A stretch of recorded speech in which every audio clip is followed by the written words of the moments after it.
What's going on, everyone? Fishing with Alex here with you again on behalf of KastKing. And today we're going to be talking about another one of those lures that is going to be a great asset in your fishing arsenal to catch those spring bass, and that is the jerkbait. Alright, well today I want to go over just the bare basics on fishing the jerkbait to help you all go out there and get on some more spring bass. Now the jerkbait is one of those lures that has that erratic darting motion when used right to mimic those bait fish and to really get that core response out of those bass to strike. Now when it comes to your color choices, I take two things into consideration: your weather and your water clarity. Now when you're fishing those clearer waters, I like to go very natural and maybe even translucent. And when you're fishing those muddy or stained waters, I like to go with something a bit more bold that's going to stand out. Now like today, I have bluebird skies. I like to pick something that's going to have a nice flash, maybe a chrome or a gold, something that's going to pop when that sun hits it. And on those overcast or cloudy days, you're going to want to go with something a little bit more bold and something that's going to stand out. Now when it comes to my rod, I like to fish a medium power with either a fast action tip or a moderate. Now with that medium power rod, when you get that bite and you set into those fish, you're going to have that nice parabolic bend that's going to keep those fish pinned all the way up to the boat. Now your reel choice really doesn't matter as far as gear ratio because you're just picking up the slack. But my line, I like to go from anywhere from 8 to 12 pound fluorocarbon. The fluorocarbon is going to allow that jerkbait to dive to the depth that it's rated at and keep it in that strike zone. Now one more thing before I take the John boat out and see if we can't get on some fish is what type of jerkbait. In those warmer months, I like to either use a floating or suspending. Now the floating, I can work close to those banks because if I'm jerking that bait and it starts getting close to the bottom, I can let off that slack and let it float back up and start working it again.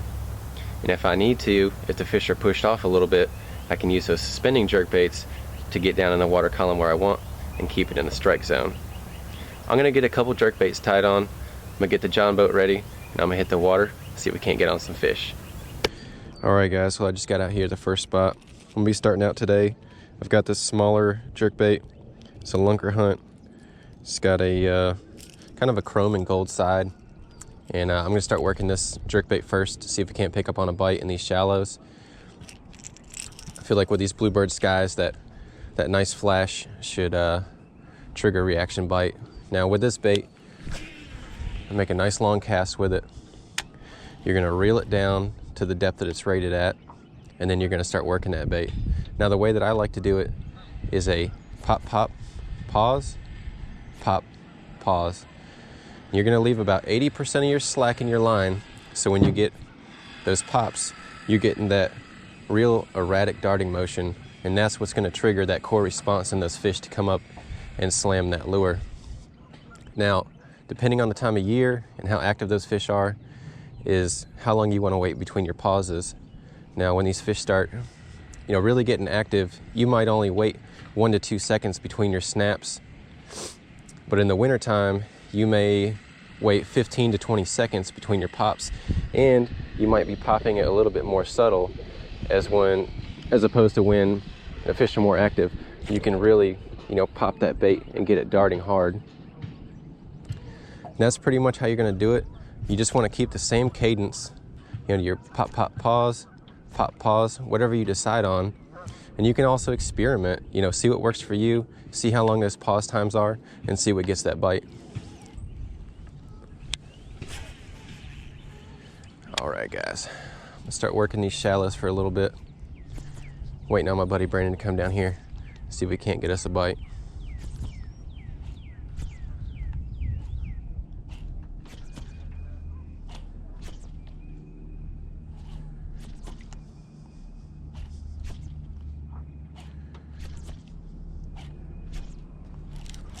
Oh, there we go, guys. There we go. There we go. Oh my goodness, that's a big bass too. Yep. Oh, he's a good one. That's what I'm talking about. He smashed it. Come on, bud. There you go, guys. On the jerkbait.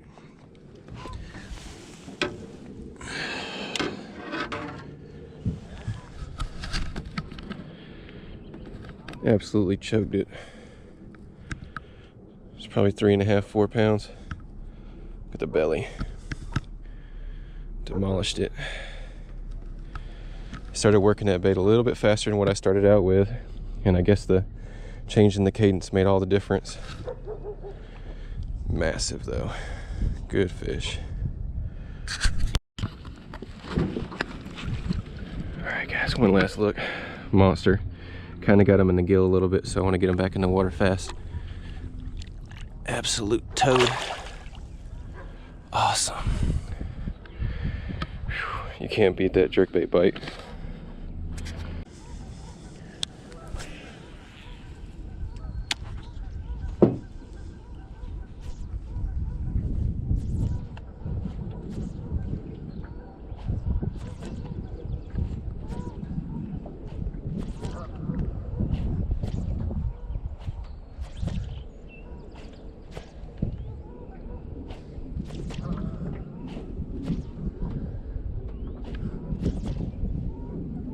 There we go. Hit it on the paws.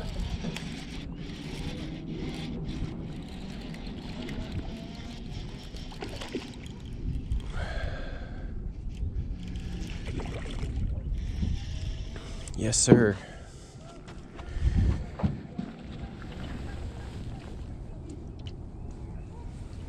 That's a fat bass. Whew. Jerkbait. Can't beat the jerkbait bite. Came up there, and right when I went to pop it, I saw my line start darting out.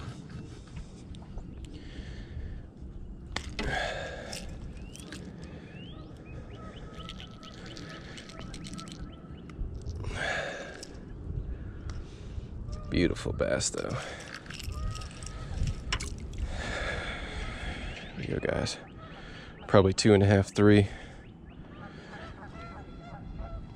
Beautiful fish. Came up there and just slammed it. Let's see if we can't get this girl back in and get on another one.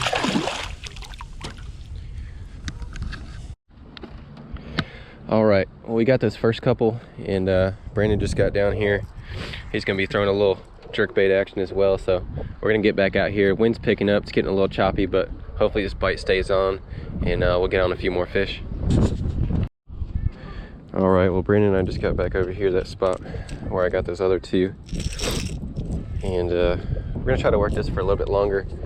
A lot of times in the spring, those bass tend to school up, and if we can kind of find a little school, might get a few more bites. We'll work this for a little bit longer, and then work our way down, see if we can't find where that bite's gonna be. All right, well, we worked that area for a while. I switched up that other jerkbait, tried that for a bit and no luck, so I'm switching back to the smaller of the two. Just working these bank areas, and we're just made our way over here to this windblown bank. There's a nice grass edge over here, and I just want to see if maybe these bass have pushed up over here looking for some bait fish.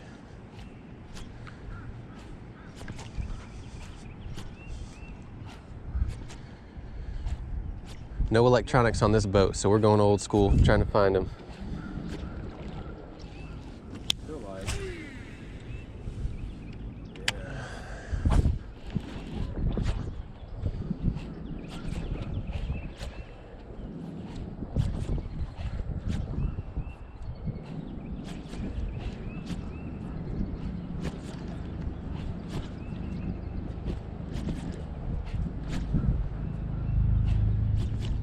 There he is. Yes, sir. Yep.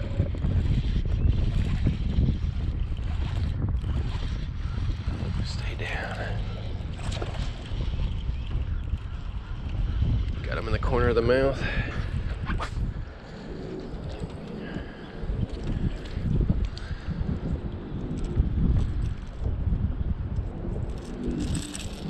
I hear you, bud.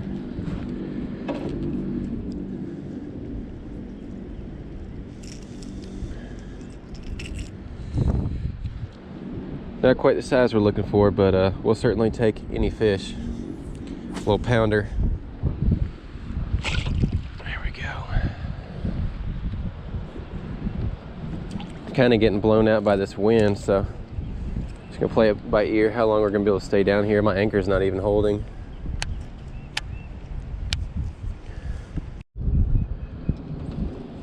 Really hoping this audio is not going to be blown out for for this video. There we go. Brandon just pulled one right off that same grass edge. Swiped at it, and that's on the suspending.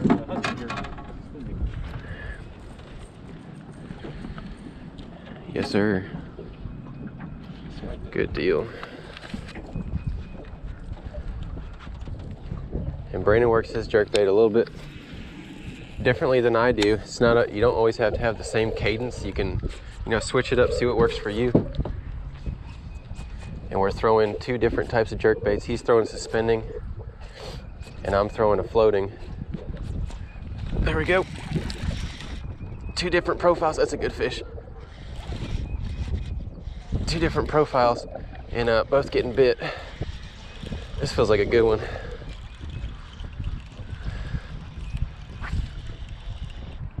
Oh, he's foul hooked, that's why. Brandon, you mind trying to grab him? I don't know if I can grab him with it, keeping him pinned.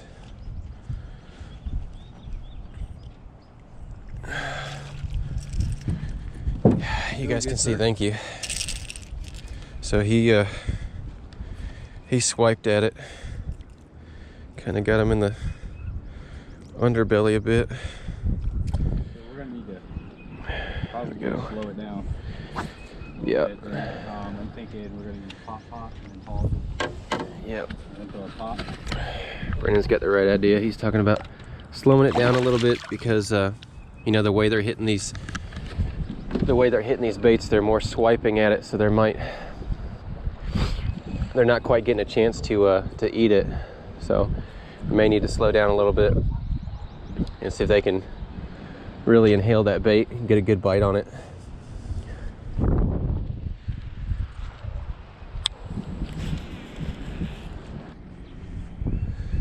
All right, well, we got a little bit longer out here. We just moved down to a different spot, still against this wind-blown bank, but we're gonna try to work this edge over here. We know that there's some underlying grass, so try to work this for a little bit, see if we can't bring some of those bass out of that grass and get a bite.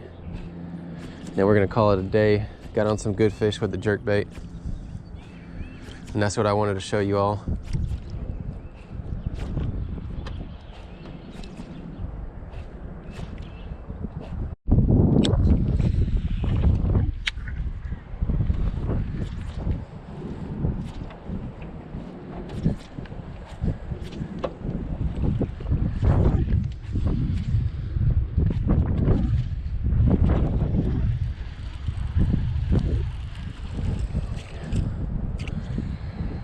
Oh yeah, ripping through the grass. All right, well, that is gonna do it. We were getting blown out here from the wind. Got some good fish in the boat. Super excited to show you guys the jerkbait in action, but I'm gonna get the boat back to the house and we'll wrap this video up. All right, well, I just got back home and I'm very excited to bring you guys some content showing that jerkbait in action and catching some fish. If you do like the content, hit that subscribe below, leave a like and a comment. We love hearing from you guys. The biggest thing is to go out there and just have some fun. Experiment to see what works in your area so that you can get on some more fish. I really hope you guys liked the video. I'll catch you in the next one.